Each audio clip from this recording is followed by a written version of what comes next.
This is the Chicago L, and if you haven't heard of it, you've probably at least heard it.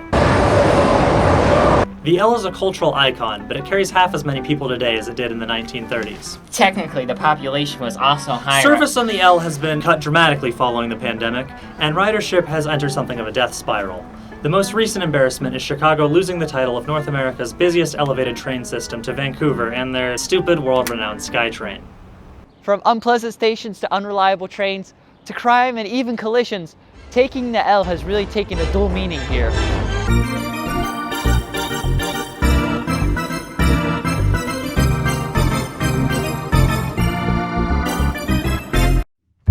The CTA has devolved recently under the leadership of President Dorval Carter, a man who is distinguished by his ability to never set foot on a bus or train, and whose job seems to be making sure no member of the public does so either.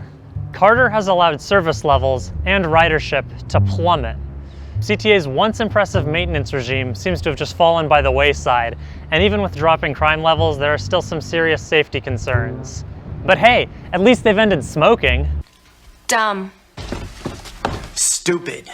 Despite the agency's worst efforts, it's still easy to get away with pretty much anything on the L. And while more policing would help, the CTA needs to get riders back on board. And to do that, service needs to improve. But the CTA has an operator shortage, with service levels getting worse. Mr. Just Drive Your Carter is lying through his teeth, promising increased service levels that can't be achieved with current staffing. For their part, the Chicago DSA proposes increasing the number of operators on each train from 1 to 2, effectively halving service levels. DSA? More like desperate for some attention. While everyone is busy doing a whole lot of nothing, the network is really struggling. Take the dirty red and the boogie down blue, the network's two busiest lines.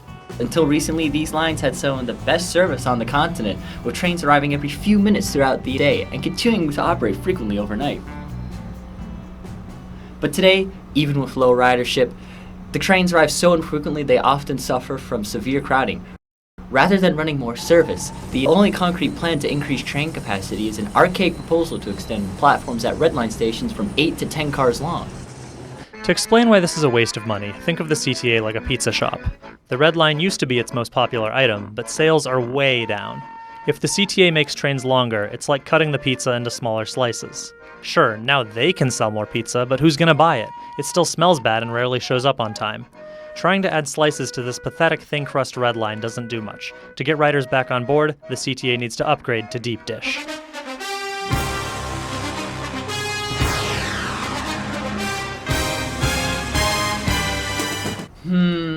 If only someone could teach us how to massively upgrade an old and capacity-constrained rapid transit line.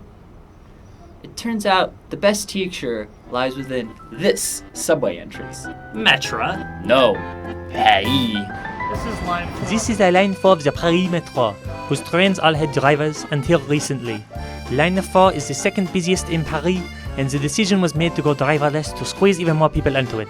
Platform screen doors were installed at stations and automated trains were introduced gradually, allowing the entire fleet to become driverless. Now an additional 8 trains per hour can run on the line. Why is this relevant? In the case of the L, a similar automation project would be a wise investment. Automation can make service faster, more reliable, more frequent, and cheaper to operate, all while addressing the CTA's operator shortage. The blue and red lines don't share tracks with other lines, which would make them an easy testbed for driverless trains. Both lines run extensively in the middle of freeways, which is slightly, incredibly unpleasant. Automation allows the installation of platform screen doors at renovated stations, which would not only make them quieter and stop people from sitting on the third rail, but could also allow for weather protection and heating in winter. This wasn't the California vacation I was promised. Of course, the CTA isn't pursuing automation today because they are preoccupied with other worries, such as fixing ancient infrastructure before it falls apart and upgrading capacity-constrained portions of the network. This 2017 capacity study identifies bottlenecks like the junction where Brown Line trains used to block red and purple line tracks at Belmont, which has since been fixed by the new Belmont flyover. Many improvements are still in the works. The busy north side main line carrying the red line and purple line express is being rebuilt to improve station layouts and ride quality. The Central State and Lake Transit Hub is planned to be completely redesigned to improve passenger flow. A new Green Line station at Damon will provide access to United Center for anyone who likes watching Chicago's hockey and basketball teams lose. Go Hawks! Despite these impressive modernization projects, other parts of the system are suffering. The worst offender, the Forest Park branch of the Blue Line, has been in desperate need of an overhaul for years. Nearly every single station on the branch is inaccessible, and it is littered with slow zones. I could walk faster than this. We're not even being traffic on the Eisenhower. With the nearest lines to the north and south roughly a mile away and even parallel bus routes winning on speed, ridership is practically non-existent. Most of the stations on the line look like they've been abandoned. Well, okay, that one has been abandoned, but that's beside the point. Here too, the CTA has long been planning an upgrade project. CMAP's On to 2050 plan depicts lovely bright accessible stations along the rebuilt line. It's hard to imagine how this could ever be pleasant, but it can't really get much worse. Was the guy honking at me? Rather than making progress on sensible projects like this, the CTA has instead puzzled over the same ones for decades.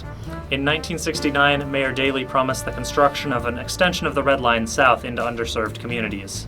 Unfortunately, the only memorable public infrastructure project that Daley's actually completed was Richard M's epic showdown with longtime nemesis Meigs Field Airport.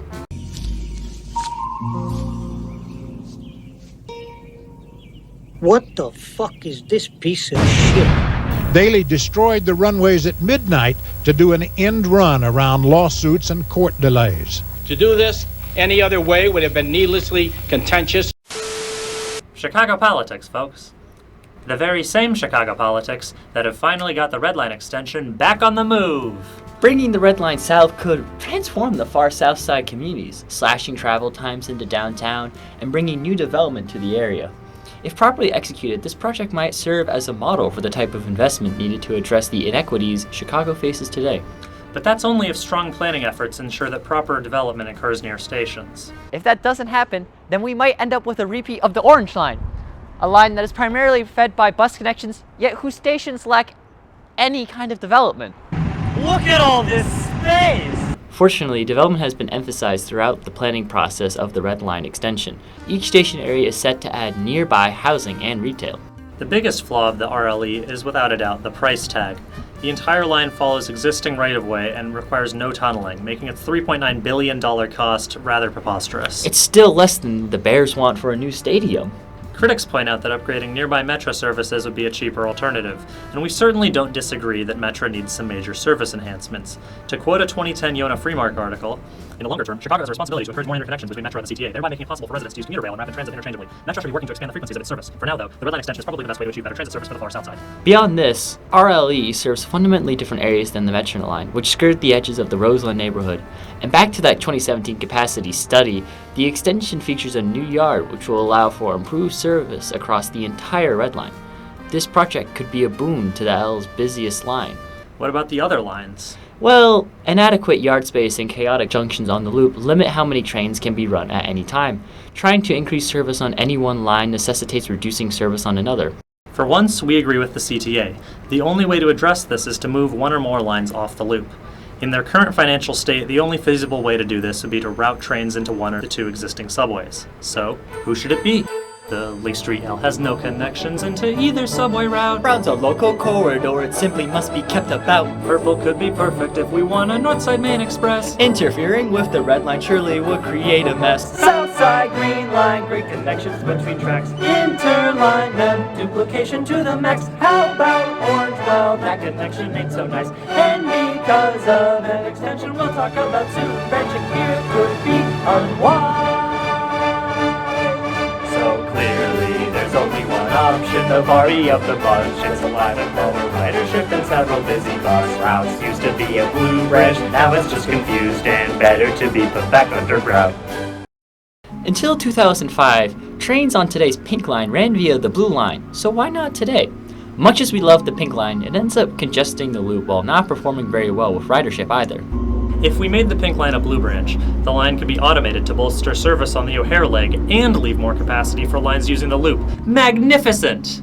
If you've ever been to the end of the Pink Line here at 54th and Cermak, which by the way is a very weird station, you might have noticed this string of empty parking lots that continues going past the end of the line. Wow, what a coincidence. To boost ridership on the Pink Line and to improve access to Cicero and Berwyn, The pink line should have its remaining grade crossings removed and then extended on an elevated guideway down this remarkably convenient right-of-way. We can remove all of these parking lots and instead build a linear park underneath the rail line like the Skyrail in Melbourne. And after passing by the world's largest laundromat, the line will end here at North Riverside Park Mall. Wait a minute, we're at the end of the video. That's all it would take to fix the CTA and make the L perfect? Well, no. There are still large parts of the city with little to no rail access, and dozens more expansions that could be made by the CTA and Metro. We're saying goodbye for now, but be sure to look out for the upcoming episodes in our Chicago Transit series. If you enjoyed this video, make sure to watch part 1. It has more views than the daily ridership of your local PACE route, but that's not saying much.